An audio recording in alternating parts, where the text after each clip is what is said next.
Tetteh, how you doing? I'm not gonna lie, I'm pretty tired. I can imagine. You've been swimming. Yes, I've been swimming for what feels like my whole life. Your whole life? Are you a professional swimmer? I probably qualify now, but yeah, I did about 40 days worth of swimming down the Volta River from the northern region of Ghana down to Ada. What? Well, you took breaks in between. Yes, yes, you have 40 to. 40 days or 14? 40. Days of swimming? Yes, yeah. From the north? Yes. To the Volta River? Exactly. In Ada? How and why? First of all, even before we get into that, I mean, if we say Yvette Tetteh, all I know is you're an activist. But beyond that, who are you really? So it's interesting because in my everyday life, I'm actually an agribusiness entrepreneur. My business partner, Emmanuel Ampadu, and I co-founded a dried fruit business. Okay. So about 5 years ago, we started a business where we make dried mango, pineapple, pawpaw, and banana. Okay. Because we really wanted to create an aspirational brand and company to demonstrate what we're capable of in Ghana and also try and help create jobs for youth and try and make farming sexy again. I see. Oh, make farming sexy again. It's something that a lot of people have been advocating for. I'm sure you know about John Dumelo and how he's encouraging young people to get into farming. But it looks like a very difficult thing to do and very capital intensive too. It is difficult. It is capital intensive. We've been really lucky to have a lot of support from other colleagues in the industry through different grants and programs, through family as well. It really... Not different actually from the swim, it just takes a lot of commitment and perseverance. I see. But why on earth would anybody want to swim from the north to Ada? In the east, Ada is what, in the eastern region or Greater Accra region?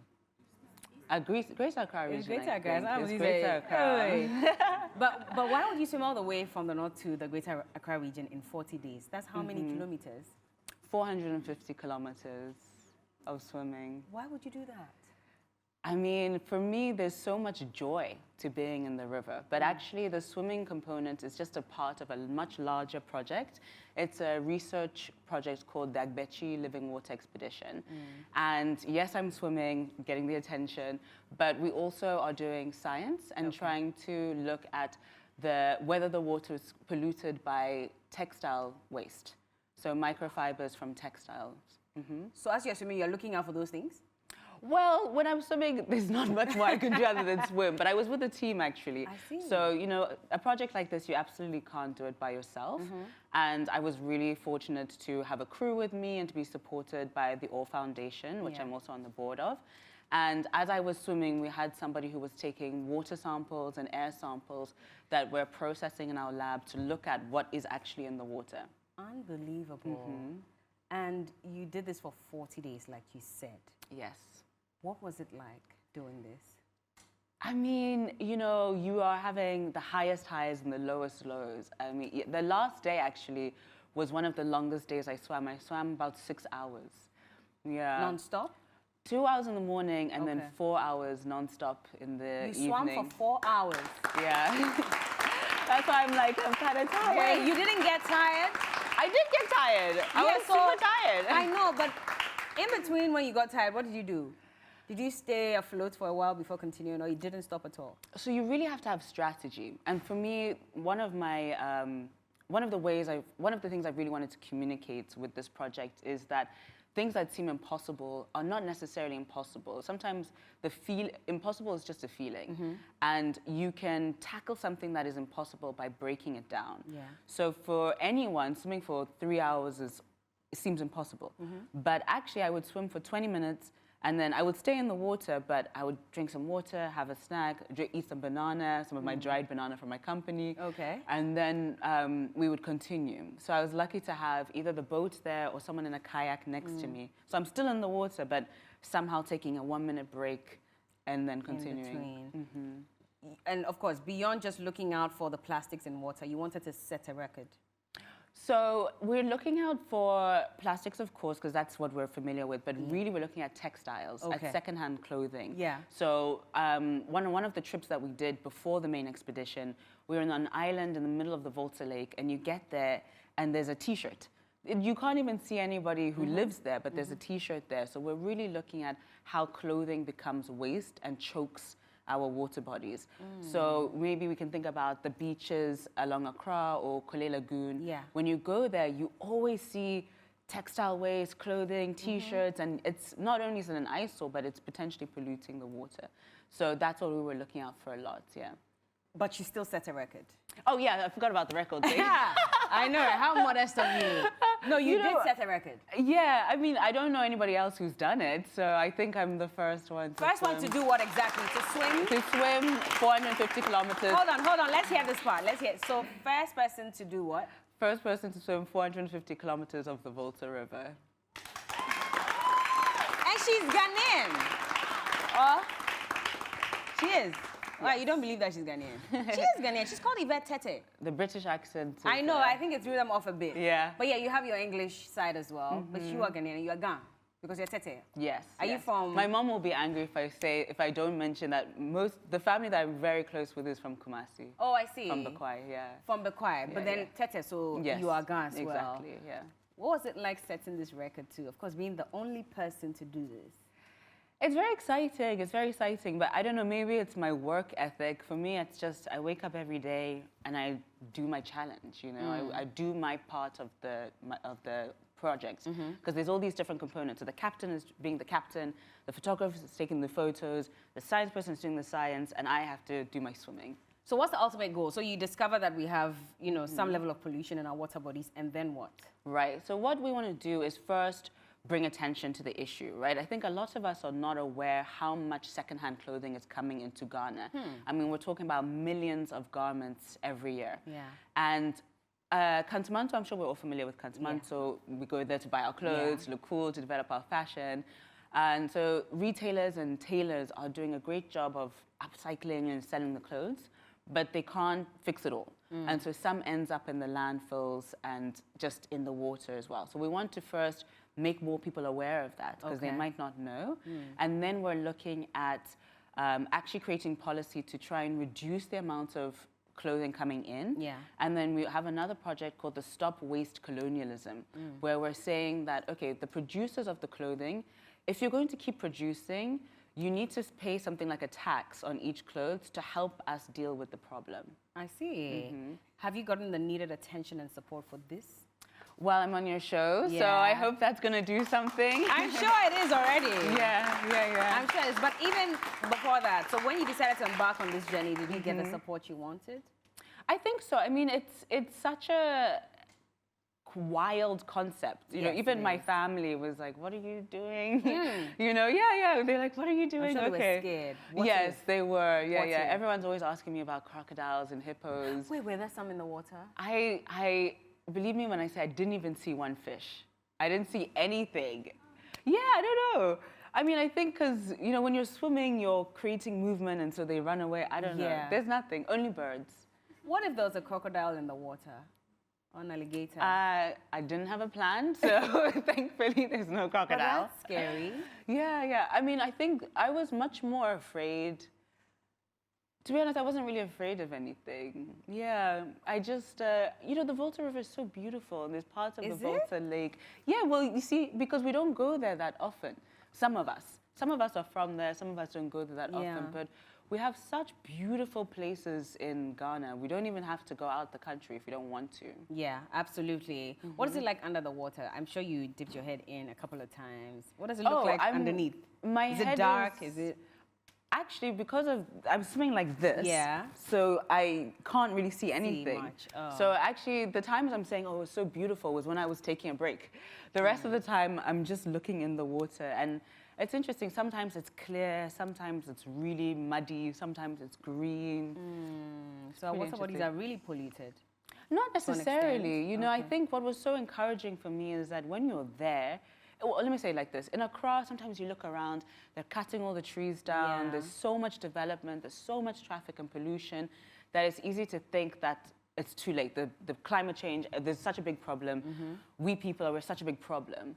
Then you go into nature and you see it's actually still pretty healthy. It is. Some of the water looks really clean. So when our project is not to say like, oh, it's so bad, it's too late. It's actually to say, hopefully things are still good. So how can we keep it good? How can we preserve it for other people to enjoy in the future generations? Do you think Ghanaians will get this message?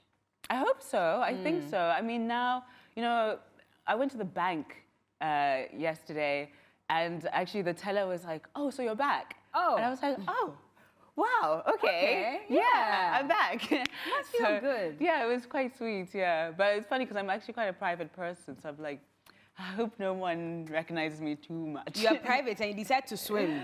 Yeah. And set a record with the longest swim ever recorded, and you still want to remain private. I'm sorry, but when you see her in town, call her name from afar and make sure everybody knows that's her. No, but that is really impressive, and I'm so excited for you. And I hope that you deliver, or at least you get the results out of what it is that you've done with your team.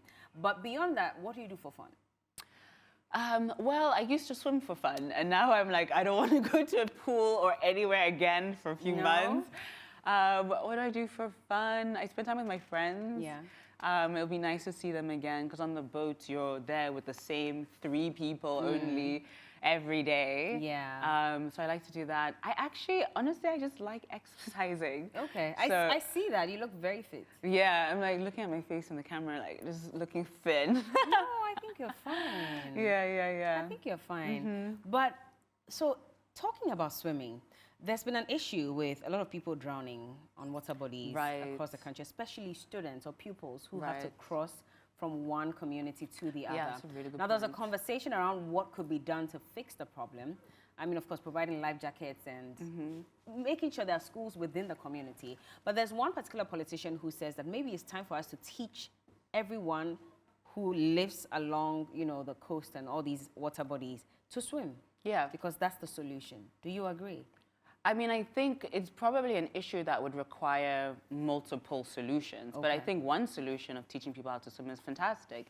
I mean, the thing is, people already have a relationship to the river and to the water. And when you go there, you see people fishing, you see people bathing, you see people are already swimming, actually. Yeah. But it doesn't seem that it's everyone. And I always wonder, okay, how many women can swim? How many young girls can swim? So if it's something people want, then that would be great for that to be available to them. Do you teach swimming? I don't teach swimming. It's funny because so many people asked me, and I'm like, oh no, I have a whole business. Like, that's actually my everyday job. Yeah. That's pure and just cool. Exactly. Tell me a bit about that quickly and how we can get in touch with you if you want some of your products. Absolutely, yeah. So the brand is Yvette Farm. Okay. And as I mentioned, we do dried pineapple, dried mango, pawpaw, and banana. So our 4 main fruits here in Ghana. You can get it at ShopRite, you could get it at Maxmart. We're actually in most of the local supermarkets as well, which is great. It's been so happy for us because we started from nothing, but it's been really great to say that, okay, if you have the team and you have the energy and the support, you can really create something. I see. Yvette Farm. Definitely, and please patronize her product and support her all the way through. I just want to ask this one. So, did you ever think that there could be mummy water in the water when you were swimming? Do you believe in those things? I would say I'm pretty spiritual, but and I was curious to see what could happen. You know, I think you wanted to see mummy water in the water. Or something. I told you, I didn't see anything. I didn't see anything. I was what like, if you saw a mermaid? Probably be shocked. I'd probably be shocked, but my eyes were open. I wanted to see. Do you think something. those things exist, though? Maybe in the deep ocean. I think in the river, Would probably you ever not. do that Nope, as well? Nope. I'm scared of the ocean. Oh, you are? Yeah. I'm not afraid of rivers, lakes, nothing. But the ocean. I thought lakes and rivers are more dangerous than the ocean. Why? Well, because it can easily sweep you away. And you see, we're told that it's very calm at the top. But then there's like a tide or like a wave down below. And that's what really, you know, spins and takes you away. As against the ocean, because you can predict when the waves are coming.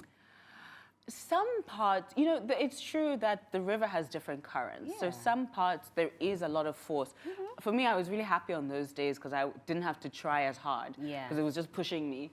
But a lot of the time, actually, you would just float actually to the shore. Like the water will carry you to the shore. And I think the thing, even in the Volta Lake, where, you know, it's maybe 20 kilometers to land, you always can see land. And so for me, I'm like, oh, even if I do nothing, I'll eventually get there. Whereas in the ocean, I'm like, if you get too far, bye-bye. So that means you didn't even try to get close to the estuary where the, you know, We got pretty close. I mean, I could see it. And actually, I always remember, because it was 2 days ago, that I was super tired. I was swimming for 3.5 hours. And I wasn't going to give up, but I was close to giving up. And then I tasted the salt water, and I said, okay, I'm almost there. I said, yeah, and then from where we were, it was maybe 100 meters or something. But I was scared, so I didn't go closer. What if you had lost your life in the process? I actually thought about it beforehand, if that could happen. And so I prepared a document, not a will, I don't have any assets, but just a document. You have a business. Oh, yeah, actually. Yeah, never mind. About that. Yeah, I prepared a document to say, okay, in the case of my death, this is what I would like to happen. Which is? I said that I wanted to be cremated, and then guess what? The ashes spread on the Volta River. Wow. Yeah. Well, thank God that you are alive. But yeah, happily didn't have to do that. Thank God you're alive, you survived this, and you set a record, and I'm super proud of you. Thank you very so much, Yvette Tetteh. Yeah. It's been a pleasure having you on the show. Yeah. And you're on social media, right? How can we find you? Yes. The best way to follow me, follow the swim, is at Living Water Swim, or at The Ore is Present. And then if you want to patronize my business for the dried fruit, it's at Ivaya Farm. So at YVAYA Farm. All right. Thank you so much. Definitely. We're going to follow you. When do we get the results of, the samples that were taken from the water? I think it should be this year. It's going to take a couple of months because we also are continuing the research in Accra. Okay. So we want to bring it all together before we publish the results. I wish you the best. Thank you so much. Yeah. And yes, because of you, we're going to swim at Labadi Beach this weekend.